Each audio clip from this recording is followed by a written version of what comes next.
قضية المرأة هي قضيتنا كلنا، قضية الشعب، قضية الإنسان، قضية الحياة، مش قضية بس يعني حقوق الإنسان. كان عبارة حقوق الإنسان كانت في العالم كله عبارة عن حقوق الرجل بس. وكنا لما نيجي نتكلم نقول المرأة لها حقوق يبعدوها عن موضوع حقوق الإنسان، كأن المرأة ليست إنسان. فإحنا كل اللي بنعمله إن إحنا نعيد المرأة من أنها امرأة لتكون إنسانة كاملة، إنسانة كاملة. ولو عدنا إلى التاريخ كما يقول الأستاذ كاو محمود، ئەگەر بگەڕێنەوە مێژووک و مامۆستا کاو محمود دەڵێت ژن کامل بوو لە شارەسەنەتی کوردی و میسری و عێراقی، بەر لە دروستبوونی ئاینە ئیسلامیەکان، بەر لە یەهودی و مەسیحی و ئیسلام. ئافرەت لە شارستانێتی کۆنەکانە مرۆڤێکی تەواو بوو، خواوەند بوو. الحضارات القديمة إنسانة كاملة، وكانت إلهة وكانت نبية. ئافرەت پێغەمەر بوو، نەقیبی پزیشکان بوو، سەرۆکی پزیشکان بوو. لە میسری کۆنا سیخمەت خواوەندی ژیان و هەروەها خواوەندی مردن بوو، لەبەرەوەی ئەوەی ژیان دروستەکە ئەتوانێت ژیانیش وەرگرێتەوە. لأن الذي يهب الحياة يستطيع أن يأخذ الحياة. فكانت الإلهة سخمت هي إلهة الحياة وإلهة خواوەند سخمەت خواوەندی ژیان و مردن بوو. ئیزیس خواوەندی زانین بوو، خواوەندی عەقڵ و زانین بوو. بەتەنها خواوەندی مناڵبوون و دایکایەتی نەبوو، بەڵکو عەقڵ و جەستەی ئەگرتەوە. العقل والجسم. ولكن في التاريخ بنشوء بمجيء الإله الذكر يهو في الديانة اليهودية، لە مێژووە بە دروستبوون و هاتنی خواوەندی نێرینا یاهوو لە ئاینی یەهودیە هەموو مێژووی کۆنسڕایەوە. ژنان لە زانست و مرۆڤایەتیەوە هاتنە خوارەوە تەنها بۆ جەستە، بەبێ عەقڵ، بێ عەقڵ و بەبێ سەر. دون عقل ودون رأس. ونلاقي إن حواء في كتاب التوراة، ئێمە حەوا لە کتێبی تەوراتە ئەبینین ئافرەتێک بەهەڵە دەستی پێکرد. بۆچی؟ لەبەرەوەی لە درەختی زانستی خوارد، وەکوەوەی زانستی و زانین هەڵە بێت. ئەمەش پێچەوانەی مێژووی کۆنە، لەبەرەوەی مێژووی کۆن زانین، شەرەف، کەرامەت بوو. كانت المعرفة شرف وكرامة، وكانت رأس المرأة لها كرامة. سەری ژن کەرامەتی هەبوو، شانازیە کرد بەسەرەوە بە زانست و زانیاریەکەیەوە. بەڵام کاتێک ئاینی یەهودی هات، ئافرەت دابەزیە خوارەوە بۆ پلەی شەیتان. حەوا هاوپەیمانی شەیتان، حەوا جەستەی بێعەقڵ و بێسەر.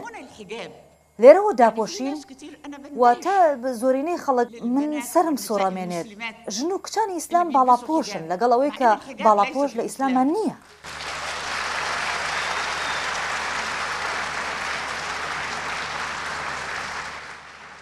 هەرگیز باڵاپۆش لە ئیسلامان نییە. من باوکم لە ئەزهەر فێر بوو، لە قەزای شەرعی و لە خانەی زانستی و هەر لەوێ مامۆستا بوو لە زانکۆی ئەزهەر و لە تەمەنیا لەچکی پێ نەکردو. کردمیە کۆلێژی پزیشکی تێکەڵ لەگەڵ لاوان و پیاوان و پیاوەکەش کەسێکی ئیسلام بوو، بەڵام زۆر جیاوازتر لە ئیسلام تێنەگەشت لەوەی کە لە چک فەرزەکرێت لەسەر ئافرەت. باڵاپۆش لە یەهودیەوە دەستی پێ کردووە، بەو پێیە کە زانستی تاوانە و پەیوەست کراوە بە ژنەوە. زانین واتە عەقڵ، وەک ئەوەی عەقڵ تاوان بێت، وەکو ئەوەی کە عەقڵ هەڵە بێت.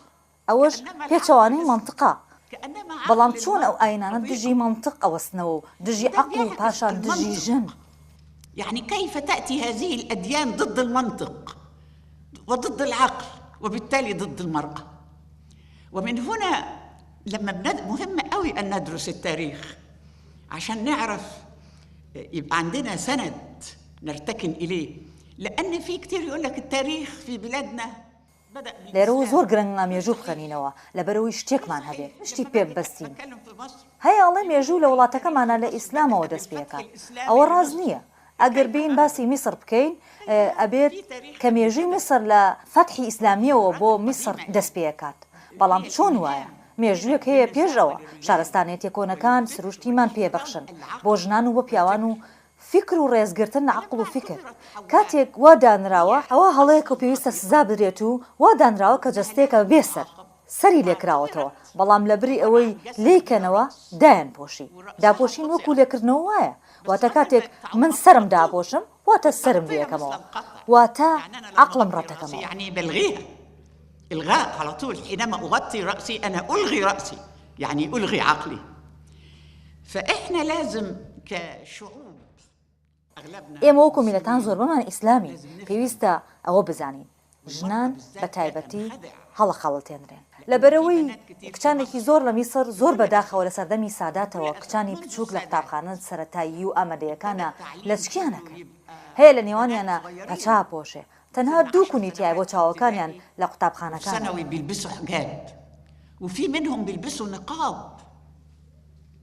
تماما بس في ثقبين للعينين بس ئەوە لە سەردەمی ساداتە من کاتێک لە کۆلێژی پزیشکی بووم لە ساڵی 1950 سەیری چەند ساڵە سەدەیەکە سەیریکەن یەک قوتابیمان نەبوو باڵاپۆش بێت یەک کەسیش نەبوو طالبة واحدة في كلية الطب في مصر تلبس حجاب ولا واحدة وكنت في المدرسة الابتدائية من لا سەرەتایی و ئامادەیی و پزیشکی و لە تەمەنما ئەو داپۆشینەمان نەبینیوە تا ئەو کاتی کە سادات هات لە میسر لە سەردەمی ڕێگندا ئەنوەر سادات لەگەڵ ڕۆناڵد ڕێگن لەگەڵ ئیمپریالیزمی ئەمریکی و ئیسرائیلیا هاوکاری یەکتریان کرد بۆ ئەوەی پارچەکە لێک هەڵۆشێن و پارچە پارچی بکەن تایە ئاژاوی تایەفەگەری و ئاینی و سەلەفی و شیعی و سونی و کوردی و عەرەبی و لەژێر ناونیشانی ناسنامەی گەلانی ناوچەکە یەکتریانە کوشت شتێکی زۆر مەترسیدارە أرادوا لها أن تتفتت وتتقسم ويحدث فيها فتن طائفية دينية سلفية شيعية سنية كردية عربية يعني كل تحت اسم الهوية بدأت شعوب أو سياسة لحفتا كان أو دسبيكان بەڕاستی ئەو لە دوای شکستی میسر لە ساڵی 1960 ئەو شکستە گەورەی کە لە ڕاستیە ئەوەش بالضبط بعد هزيمة مصر سنة 1967 هذه الهزيمة الكبرى الحقيقة عەبدولناسر لێی بەرپرس بوو عەبدولناسر کەسێکی نیشتیمان پەروەر و مخلیص بوو ڕۆڵی زۆر گەورەی هەبوو بە پێدانی زۆر لە مافەکانی بە ئافرەتی میسر لەگەڵ جوڵانەوەی ئافرەتانی میسر لەبەرەوەی ژنانی میسر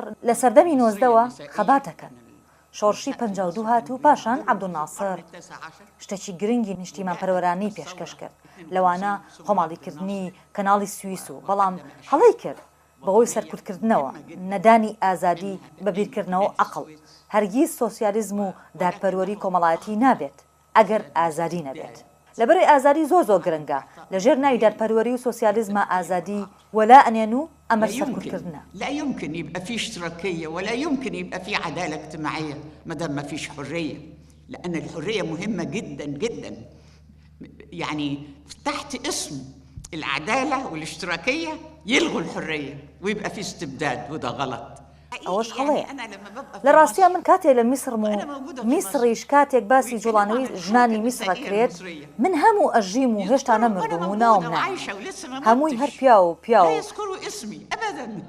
أبدا كله رجال تاريخ النساء أنا أريد تاريخ النساء المناضلات في كردستان وفي العراق وفي مصر المناضلات أنا امبارح قابلت في الفندق في الغرفة بتاعتي رغم أن أنا كنت في الفراش ومريضة زارني 7 بنات من جناني خباجر مويد لكردستان والعراق لمصر من دوێنێ لە ئوتێل سەرڕای ئەوەی کە نەخۆش بووم و لەسەر جێگا بووم حەوتی گەنج جەنگاوەر سەردانیان کردم تیانە بوو لە شاخی قەندیل بوو کچانێک ئەجەنگیان دژی هەوەسی ئاینی مەترسیدار داعش ئەوانی تر چەکیان بەدەستەوەیە شتی زۆر جوانیان پێوتم ئەمەوێت قسە بکەین لەسەر خەباتی ژنانی کورد خەباتی ژنان لەو ناوچەیە دژی هەوەسی ئاینی ئەوە هەوەسی ئاینی نییە ئەوە هەوەسی ئیمپریالیزم کە ئاین بەکارێنێ پێویستە داگیرکەری دەرەوە و هەوەسی ئاینی و سەرکوتکردن پێکەوە بلیچێنین. نربط بين الاستعمار الخارجي والهوس والاستبداد الديني السياسي الداخلي، لابد من الربط.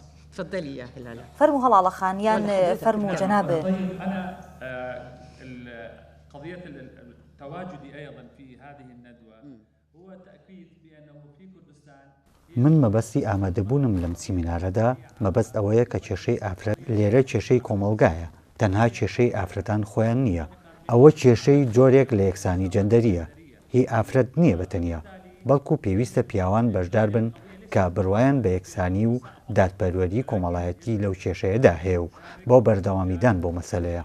لەوە من ئەمەوێت دووەم مەسەلەی سەرەکی بوروژێنم. مەسەلەی یەکەم پەیوەندی بە ئێستاوە هەیە لە ناوچەکەدا و بە تایبەتی کاریگەرەکانی بەهاری عەرەبی. بەهاری عەرەبی هەڵگری خەون بوو بۆ گەنجان، بۆ ئافرەتان، بۆ بەرەنگاربوونەوەی سەرکوتکردن، بۆ جوڵاندن لە پێناو مافی ئافرەت. هەندێک جار هێزە بە ئیسلامیەکراوەکان توانیویانە کۆنتترۆلی بکەن یان بیسڕنەوە. ئێستا ئەزمونێکی تازە هەیە لە میسر و هەندێک وڵاتی تر. کاردانەوەکانی ئەو ئەزمونە تا ئێستا نەخەمڵیوە. من أجل التحرر، من أجل حقوق المرأة، استطاعت قوى متأسلمة في بعض الأوقات من السيطرة أو من محو هذا الأمر. والآن هناك تجربة جديدة في مصر وفي بعض البلدان الأخرى. تداعيات واستكمال هذه التجربة غير ناجزة لحد الآن. لماذا؟ نعم الآن هذا ئەوە پرسیارەکەیە. چۆن دوا ڕۆژ ئەبینیت؟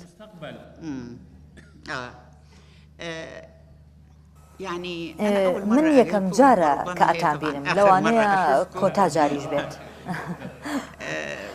بۆیە ئەمەوێت تەرکیز بکەمە سەر هەنێشت کە زۆر گرنگە. من ئەو ڕۆژنامانم خوێنێتەوە کە ئەمڕۆ لە کوردستانەوە دەڕچێت. بێگومان کاتێک سەفەرەکەم ڕۆژنامەکانە خوێنمەوە زۆر بەداخەوە.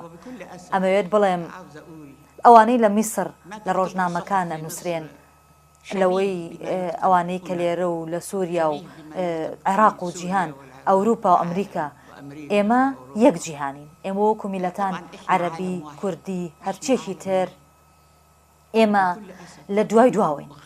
لەگەڵەوەشە مێشکمان بەراورد نائەکرا بە مێشکی تر. ئێمە شارستانەتیمان دەست پێ کرد، فکر و داهێنانمان دەست پێ کرد، بەڵام هاتینە دوای دواوە. من خوێنومە لە ئینگلتەرا و میسر و ئەمریکا و جیهان گەڕاوم، هیچ مێشکێکی وەکو خۆمانم نەبینیوە. مێشکی ژنان و پیاوانی وامان هەیە کە هاوتای نییە بەوەی خانەکانەوە. ئێمە هەڵگری خانە بۆماوەیەکانین لە 6 بۆ 7,000 ساڵ پێش ئێستا، بەڵام بۆ دواکەوتین. بۆچی ئەو شۆڕشە جوانانە لەبەر بران؟ من 6000 7000 سنة. فلماذا تأخرنا؟ لماذا هذه الثورات الجميلة أجهضت؟ أنا كنت في ميدان التحرير في 11 من لە گۆڕەپانی ئازادی بووم لە 25 ینار 26 ینایەر تا 11 فێبرایەر تا ڕوخانی مبارەک لە گۆڕەپانەکەیا بووین. ئێمە داوای ئازادی و دادپەروەری و کەرامەتمانە کرد و داوامان نەکرد میسر سەربەخۆ بێت لەبەرەوەی بووە وڵاتێکی داگیرکراو لەلایەن ئەمریکا و ئیسرائیلەوە لەژێر حکومی سادات و مبارەکە. دواکەوتی ژنی میسر وای لێ هات کە بیری ناکردەوە، مامۆستەکانی زانکۆ بیریان ناکردەوە، باڵاپۆش بوون، سەری بە عەورەت دائەنا. ژنێک کە زانکۆ تەواو بکات سەری بە عەورەت بزانێت. دواکەوتی بۆ ئەوە پرسیارەکەیە. هاتووم و پرسیارە لە ئێوە بکەم لەبەرەوەی پێویستە لەو داوە دەرچین. عەقڵ، فکر، ئازادی فکر. بۆیە من پرسیارەکەم لەسەر ئازادی فکر لێرە. ئێمە لە میسر ئازادی فکرمان نەبوو. دوای شۆڕشی ینایەر ئێمە لە مەیدانی تەحریر ئاواتمان هەبوو کە ئازادی دادپەروەری و کەرامەت هەبێت. ژنان و پیاوان لە پاڵ یەکا بوون. تەنانەت کچان و مناڵانمان جیاکاری نەبوو. مەسیحی، قبطی لە پاڵ ئیسلامە جیاوازی نەبوو. ژن لە پاڵ پیاوا بوو. لە یەک چادرا خەوتین. لە مەیدانی تەحریر من جارێکیان لە چادرێکان وستە بووم لەگەڵ ژنان و پیاوانە کە نەمەناسی. کچانێک کاتێک کچ دەرکەوتای لە شەوا گەنج دایەپۆشی کە نەیەناسی. دەستدرێژی گێچەڵی سێکسی نەبوو. من جانتاکەم پێبوو لەسەر زەویەکە فڕێما بوو. کەس نەیەکردەوە. ئەوە گوزارشتی لە میلەتێکە کرد. میلەت جوانە بەو شێوەیە بێت. لەکوێوە دەستدرێژی سێکسی هات؟ لەکوێوە ئەو پەتایە هات؟ ئەو لە بابردنەی شۆڕش کە هات بۆچی ناونرا بەهاری عەرەبی ئەوە پرسیارێکی گرنگە ئەوە پرسیارێکی گرنگە. وحينما تتعرى البنت في الليل يغطيها شاب ولا يعرفها، ما كانش فيه لا اغتصاب ولا تحرش ولا شنطة، وأنا كانت معي شنطتي برميها في الأرض لم يفتحها أحد. كان هذا يدل على الشعب، جميع الشعوب بهذا الشكل. فمن أين جاء التحرش؟ من أين جاء كشوف العذرية؟ من أين جاء هذا الوباء وهذا الإجهاض للثورة لما سمي الربيع العربي؟ ده سؤال مهم جدا. فأنا طبعا الندوة دي لا أريد أن أحولها إلى ندوة سياسية. من أو سيمينارا نامەوێت بیکەمە سیمینارێکی سیاسی لەبەرەوەی بمبورن زۆر ڕقم لە سیاسەتە. پێم وە بێت سیاست مەبدەئیتیان نیە. حیزبە سیاسیەکان گەلون ئەکەن.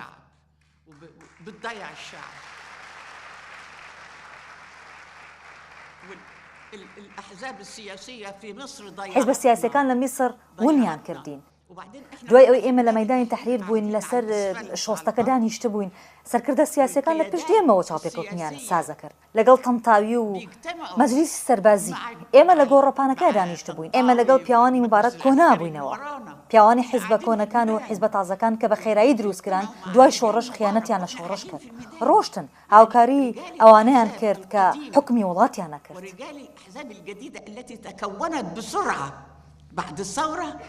خانوا الثورة وراحوا تعاونوا مع اللي حكموا البلد، وده سبب إجهاض الثورة، ولأنهم أيضا مش بس مصالحهم الخاصة. ئەمەش هۆکاری لە بەربردنی شۆڕش بوو. بەرژەوەندیەکانیان یەکانگیرە لەگەڵ کەرتی تایبەت و سەرمایەداریە گەورەکان و بازرگانی و لەگەڵ وڵاتەیە گرتوەکانی ئەمریکا و بازرگانی لەگەڵ ئیسرائیل. لەبەرەوەی بازرگانی هەیە لەگەڵ ئیسرائیل لە میسر، واتە میسر لەگەڵ ئیسرائیل لە میسر، واتە میسریە دەوڵەمەندەکان بازرگانیەکەن لەگەڵ ئیسرائیل و ئەمریکا و ئەوروپا. دژی بەرژەوەندیەکانی گەلی میسر هیچ شتێک نییە، هیچ شتێک بەلایەنەوە گرنگ نییە، تەنها قازانج و بازاڕی ئازاد نەبێت. ئەوە کێشەکەیە.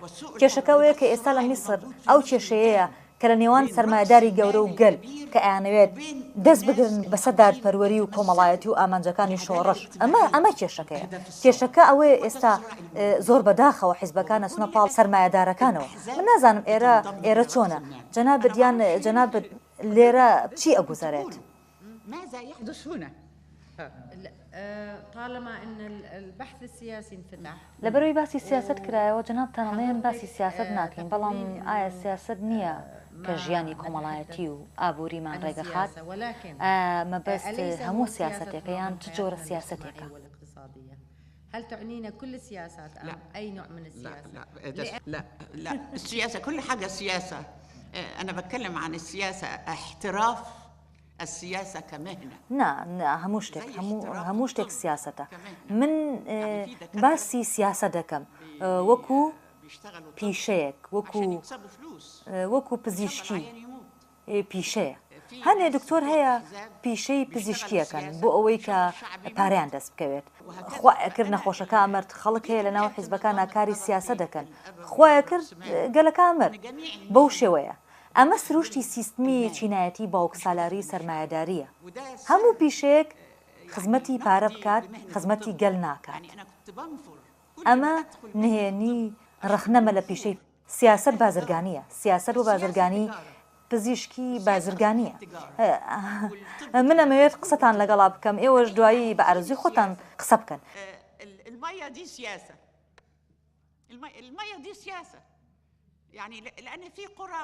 ئەو ئاوە سیاسەتە، لەبەرەوەی دێهات هەیە ئاوی نییە. چێ بڕیارەیات ئاوی پاکشکرا و هەبێت و بیکڕێت؟ چێ بازرگانی بەو ئاوە واکات؟ سەرمایەدارەکان لە بازاڕی ئازادە. ئێمە ئەو ئاوا ئەکڕین، زۆر گرانە. چێ ئەو پارەی دەسەکەوێت؟ من دژی سیاست نیم، بەڵام من دژی ئەو پیاوژنانم کە بازرگانی بە سیاستەوە. من بێدەنگە بم.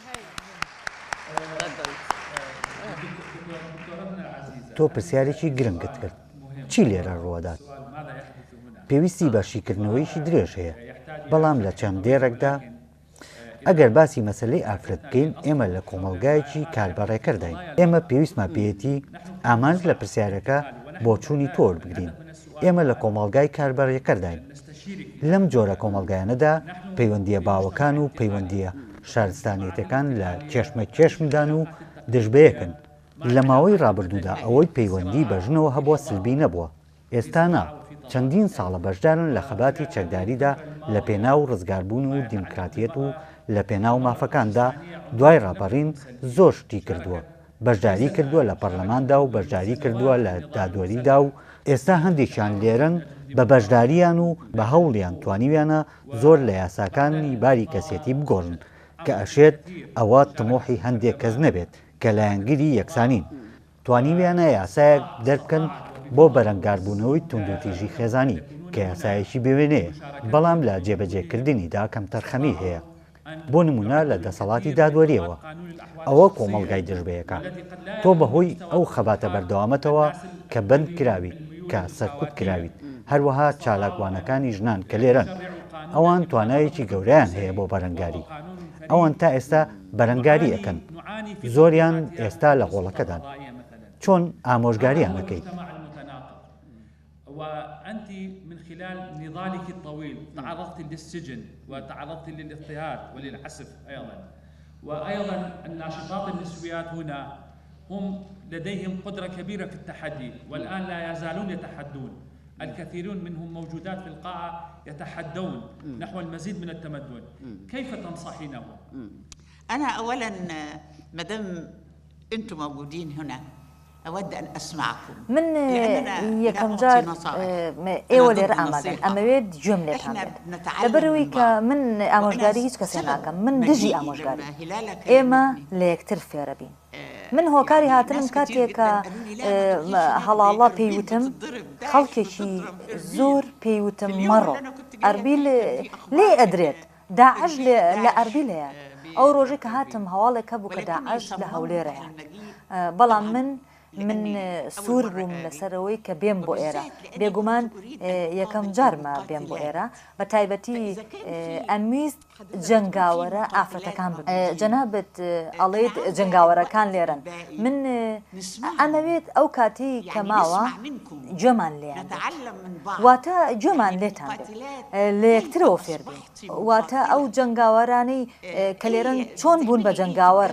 لە شەخ چیەکەن چی وای لێکردوون بجەنگن ئەو ڕۆحەت چییە ئەو ئازایەتیە چییە ئەوە شەرەفێکی گەورەیە کە ژن بجەنگێت لە پێناو خۆیدا بۆ ڕێزگرتنی عەقڵ و کەسایەتیەکەی کاتێک ئەجەنگیت ئەڵێیت من تەنها جەستە نیم من مرۆڤم پارێزگاری لە خۆم و لە خودی خۆم و لە ئازایەتیم و کەرامەتم و وڵاتەکەم و کەسوکارەکانی خۆم ئەەکەم ئەمەوێ گوێم لەوان بێت بە کورتی ئەزمموی خۆیانمان پێ بڵێن دوێنێ هەندێکیان لەلام بوون ئەیانوت بەرنامەی ڕۆشنبیریان هەیە واتە ڕاهێنانی ڕۆشنبیری و هەروەها ڕاهێنانی سەربازیان هەیە زۆرم پێخۆش بوو کە پێیان وتم کتێبەکانی من لەو کتێبانن کە بۆ ڕاهێنانی ڕۆشنبیری ئەیبن أنا سررت جدا لما قالوا لي إن كتبي من ضمن الكتب اللي بياخدوها للتدريب الثقافي فده شيء كويس جدا لأن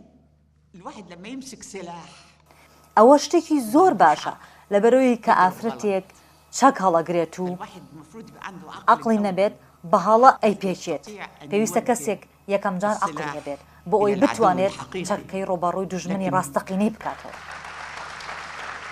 بەڵام ئەگەر ژن نەزانێت بۆ چی شەڕەکات ئەگەر ڕۆشنبیریەوە پێک نەهاتبوو چەکی هەڵگر بەدەستیەوە ئامانجەکە ناپێچێ لو هي مش متكونة ثقافيا وفكريا وتمسك سلاح هي تخطئ الهدف فلا بد من مهم جدا برنامج التثقيف الثقافي والتثقيف الفكري بەرنامەی ڕۆشنبیری خۆ ڕۆشنبیکردنی فکری زۆر گرنگە بۆ جەنگاوەر بۆ شەڕڤانەکان بۆیە ئەمانەوێت گوێمان لێیان بێت لەبەرەوەی ئەوان پاشە ڕۆژن ئێستا شەڕە ئێمە لە جیهانێکە ئەژین جەنگەڵە لە جەنگەڵە ئاژین هێز حکومڕانیەکان نەکدات پەروەری هێز بۆیە پێویستە هێزمان هەبێت پێویستە هێزی فکری یەکەم جار و هێزی چەکمان هەبێت دووەم جار دوای ئەوە واز دەچەکایەن بەڵام چونکە ئەوان چەگەڵەگرن منیش پێویستە چەگەڵ بگرم بەڵام هێزی فکری یەکەم جار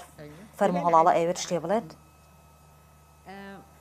پێم وابێت حەز دەکرد باسی مناڵی بکەیت قسەکانە تۆزێک هەڵەگێڕینەوە پاشان لەگەڵ بینەرا دەست پێکەین شتێک لەسەر مناڵی شتێکی خۆت لەسەر مناڵی نەوال سەعداوی ئەو هێزە لەکوێوە هاتووە لەو تەمەنەیە نقلب وبعدين نبدي ويا الجمهور. اوكي.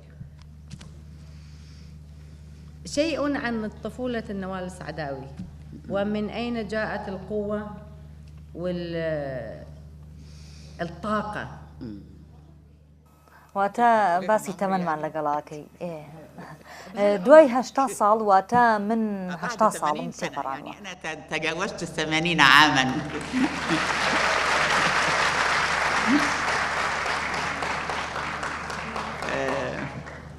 ولو اني لا اعد السنين لا تدل على من نایبژێرم ساڵەکان واتای تەمەن ناگەێنێت کاتێ مرۆڤ بەڕاستی یەک ڕۆژەژی گرنگترە لە 10 ساڵ 20 ساڵ سەبارەت بە گەشەپێدانی عەقڵ و فکر بالنسبة لتطور العقل وتطور الفكر.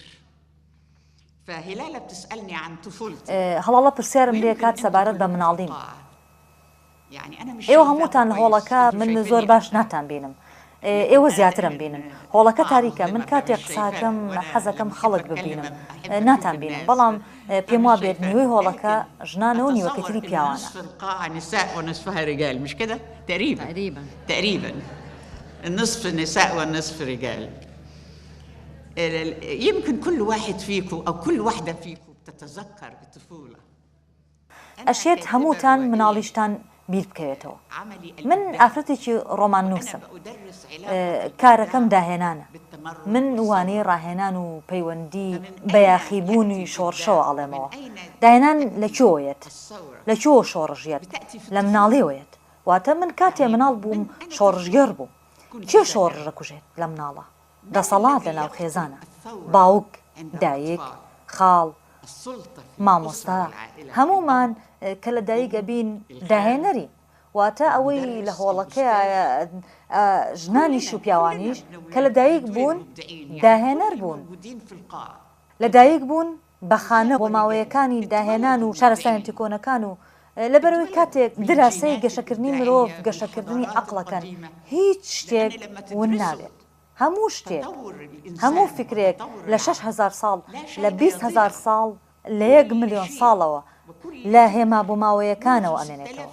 ئێمە هەمومان فکرێکی زۆر قوڵ و داهێنانێکی زۆر جوانمان لە هونەر و زانست و مۆسیقا و هەموو شتێک بۆ ماوەتەوە مناڵ بەو شێوەیە لە دایکە بێت چی ڕوو ئاات هەرکە مناڵێکی کوڕ یان کچ لە دایکە بێت هەموو دەسەڵاتەکانی خێزان و حکومڕانی و ئاین هەماهەنگی دەکەن بۆ کوشتنی ئەو عەقڵ و ئەو داهێنانە و بەندیەکەن هەتا وەکو ئەوانی تری لێدێت هەمویان لێگەچن. أول ما يتولد الطفل أو الطفلة جميع القوى المسيطرة في العائلة وفي الدولة وفي الأديان تتكابل كلها لقتل هذا العقل وقتل هذا الإبداع وحبسه حتى يصبح مثل كل الآخرين يبقى كلهم شبه بعض.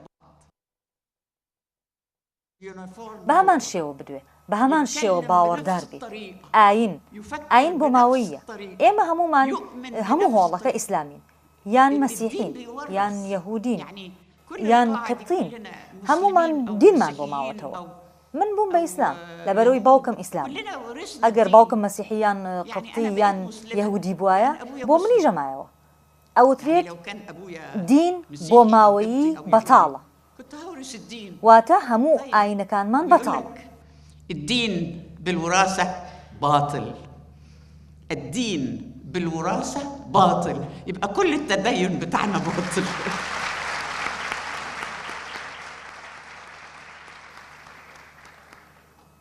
من ئەو قسەیە باوکم پێیوتم لەگەڵ ئەوەی کە لە ئەزهەر دەرچووە لەگەڵ ئەوەی کە ئاینی خوێنووە پێویستە ئاین بخوێنیت لەبەرەوەی ڕەخنەی لێ بگریت. من 10 ساڵی تەمەنم بەراوردی قورئان و ئینجیل و تەوراتمە کرد بۆ ئەوەی ڕەخنەیان لێ بگرم. پێویستە کەسێک بخوێنێت بۆ ئەوەی کە ڕەخنە بگرێت. باوکم ئاینێ خوێن ڕەخنەی لێگرت. ئەوەی پێوتم ئەوەش دروستی کردم. مەچۆرە ژێر ڕکێفی هیچ شتێکەوە تەنها عەقڵی خۆت نەبێت. ئەگەر مامۆستاکەت پێی وتی خوا ئاوا ئەڵێت مناقەشەی لەگەڵا بکە بڵێ تو خوای من نیت.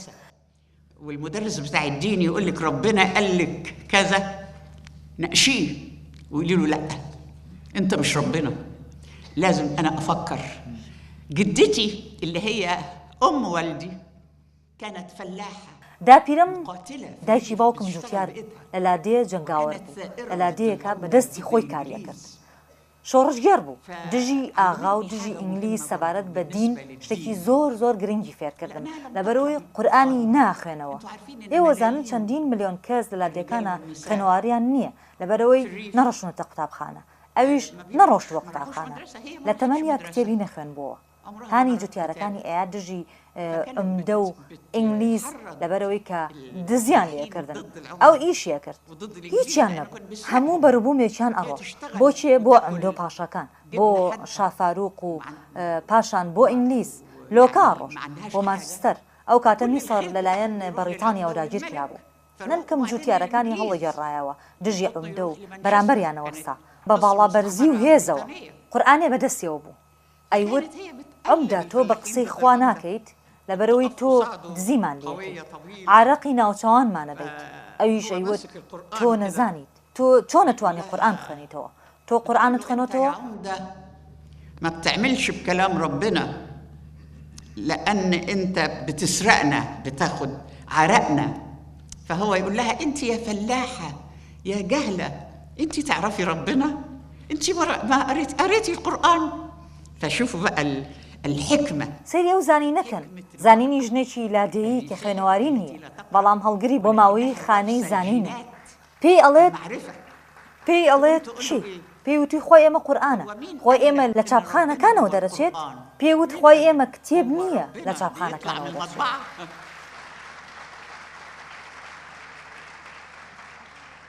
قالت له ربنا ليس كتاب يخرج من المطبعة. وهي ده الفطرة هذه هي التوارث الحكمة والمعرفة منذ قديم الزمان اللي بيسيء إلى هذه المعرفة.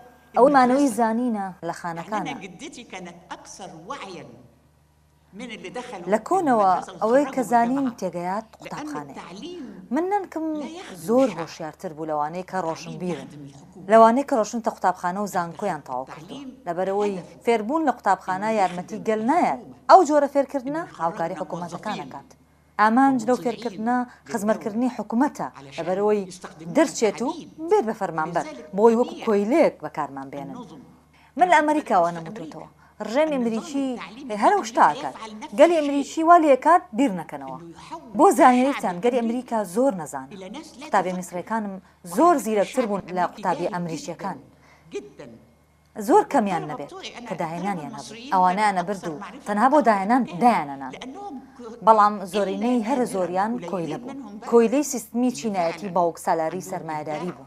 دول بينقوهم وياخدوهم ويخلوهم يتفرغوا للعلم والإبداع لكن الأغلبية الساحقة عبيد للنظام الطبقي الأبوي. کەواتە مناڵی زۆر گرنگە ئەوە منی دروست کرد داپیرەم و باوکم و دایکم هەروە دایکم شۆڕژگەر بوو بێگومان شۆڕشی ئەوان سنوورێکی هەبوو کاتێک من حەزم کرد وکو ئەوەی ئەمەوێت پێ هەڵهێنم زویر بوون لێ بەڵام ئەوەی کە گرنگە ئەوە پاڵنەری یەکەم بوو واتە من ئەمەوێت بە دایک و باوکانی ناوهۆڵەکە بڵێم وا بکەن کە مناڵی کوڕ و کچ ئازادی بیرکردنەوە وەربگرن مێڵن قوتابخانە باڵپکێشێ بەسەریانە ئازادیان بنێ لێرەوە هەموو شتێک ڕوئات شۆڕش و یاخیبوون هەموو ئەوانە من کە ئێستا لێرەم بەرامبەر هەموو ئەوانەی لێرە کە من ئێستا بەرامبەریان دانیشتوم قەزاری داپیرە جوتیارەکەم و باوکم و دایکمە.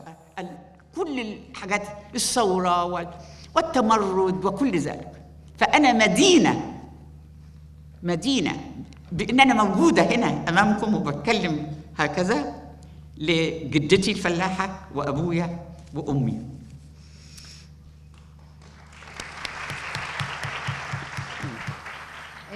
قبل ما نجي على پێشەوەی بینە سەر پرسیارەکان پرسیارێک هەیە بە پێی توانە وەڵامی بەرەوە بە هەندێک وشە ئەدوێم لەبەرەوەی هەموو دەستگانە دەوڵەتیەکان و یاساکان لە ڕۆژهەڵاتی ناوەڕاست لە ناوچەکە لە کوردستان پێچەوانە بێت تا ڕادەیەک بەشێکە لەوان هەمان سیستمە مەسەلەی فرەژنی مەسەلەی لەباربردن مەسەلەی میراتی مەسەلەی خاتەنەکردن و مەسەلەی کوڕان و کچانی زۆڵ واتە ناوی دایک زۆر لەوانەی ناو هۆڵەکە ئەزانن ئەیانەوێت تەنها بۆچوونی تۆ بزانن.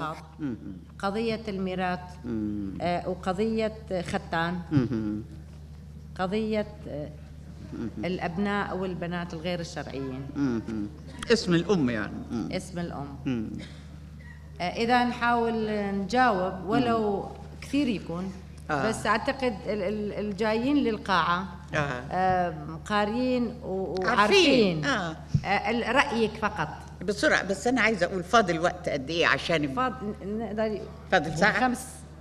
فاضل ساعة. فاضل ساعة. ممكن تجاوبين. طيب أنا هاخد 5 دقائق من بسرعة. 5 دقائق بخيراي أبن لەبەرەوەی بابەتەکە زۆر گەورەیە تەنانەت مەسەلەی ژن ئەگەر لەسەری بدوێن تەنها مەسەلەی ژن نییە لەبەرەوەی ئەگەر بە ژن دەست پێ بکەین پێویستە قسە لەسەر مێژوو بکەین پێویستە قسە لەسەر ئاینەکان و سیاست و زانست و پزیشکی و خەتەنەکردن و هەمووی بکەین بابەتێکی زۆر گەورەیە ناتوانین بە 1 سعات یان 2 سعات قسەی لەسەر بکەین بەڵام من زۆر بەخێرایی ئەمەوێت بڵێم تۆ دوێنێ ئیمێڵێکت بۆ ناردم هەڵاڵا ئیمێڵێکی زۆر باشی بۆ ناردم.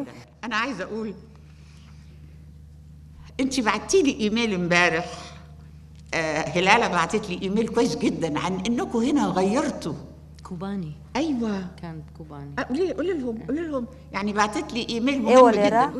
قانونەکانی کۆبانی ئەوەی جززیرە ببورن یاسایان گۆڕیوە قەدەغەیە فرەژنی چۆن ڕازی بین بە فرەژنی چۆن بەوە ڕازی بین من ئەوە لە دایکمەوە فێر بووم. تعدد الزوجات كيف تقبل المرأة. أنا تعلمت من أمي دي مرة أمي حلمت جارێکیان دایکم خەیبی خەوتبوو خەیبینی باوکم چوو بوو بۆ لای ژنێکی تری ژنێکی تری هێنا هەڵسا لە خەو جانتاکەی ئامادە کرد.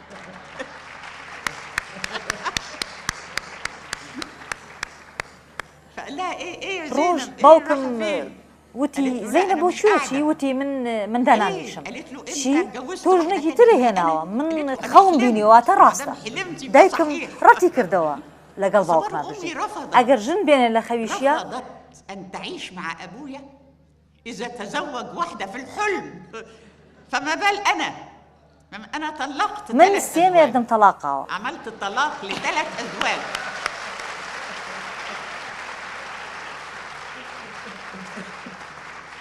ثلاثة والرابع جاي چوارەمیشم بەڕێوە.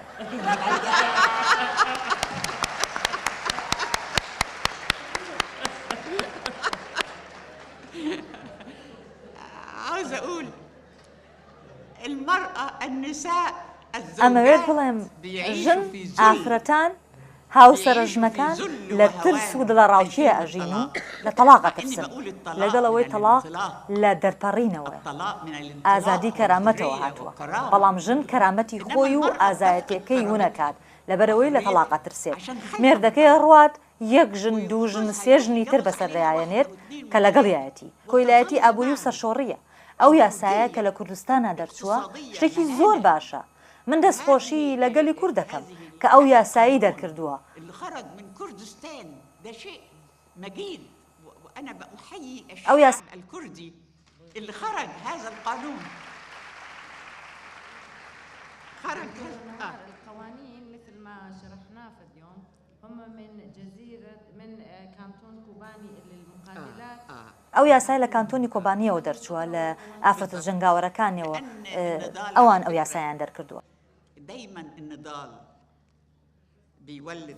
وایە لەبەرەوە بەرەنگاری یاخیبوون و شۆڕش دروست دەکات لەبەر ئەوە سیر نییە کە ئافرەتە جنگاوەرەکان لە پشت دەرکردنی ئەو یاسایەوە واتە فرەژنی قەدەغە کراوە بە تەواوەتی میرات بە یەکسانی تەنها ناوی دایک نەبێت هێشتا لەگەڵ ئەوەی کە ئێمە لە کۆمەڵگای چینایەتی و باوکسالەریین پێویستە ناوی دایک ڕێزی لێ بگیرێت دایک هەموو شتێکە بەڵام من ناوم نۆڵ سعداویە دایکم کە لە پێناو منە ژیا و لە پێناوی منیشان مرد ناوی ئەوم هەڵ نەگرتووە وتم نە ئەبێت ناوی دایکم و باوکم هەڵگرن هەردووشیان بەیەکەوە حەقی خۆیانە بەڵام لەبەرەوەی مێژوو دایکی سڕیوەتەوە مافی دایک نییە هەرگیز دایکە میسرەکان مافیان نییە لەبەرەوەی مێردەکەی 4 ژنی بەسەرایەنێت تەلاقی ئەیات لا توجد حقوق للأم خالص الأم المصرية ليس لها حقوق لأن زوجها يتجوز عليها 4 يطلقها المرأة ممكن تكون أستاذة في الجامعة وعظيمة ژن ئەشێت مامۆستای زانکۆ بێت و ژن ئەشێت وەرەقەی تەلاقی بە پۆستەیە بۆ بێت ئەویش ئاگادار نییە لەگەڵەوەی هاوبەشی یەکترن و بە یەکتری بڵێن وەرەقەی تەلاقی بە پۆستەیە بۆ ئەڕوات ئەوە چه ئیهانەیەکە ئەوە چه هاوسەرگیریەکە ئەوە چه یاسایەکە کە ژنان پێڕازین تەنانەت ئەو پیاوانش کە کەرامەتیان هەیە کە ڕاستیە ئەمەوێت کە سوپاسی مامۆستا هەڵاڵە بکەم کە ئەو هەواڵەی بۆ ناردن تەبارەت بە شاعیر پێمان بڵێ ئەو شاعیری کە ناوی دایکی هەڵگرتووە شێرکۆ بێکاز لە 8 مارسا ناوی دایکی هەڵگرت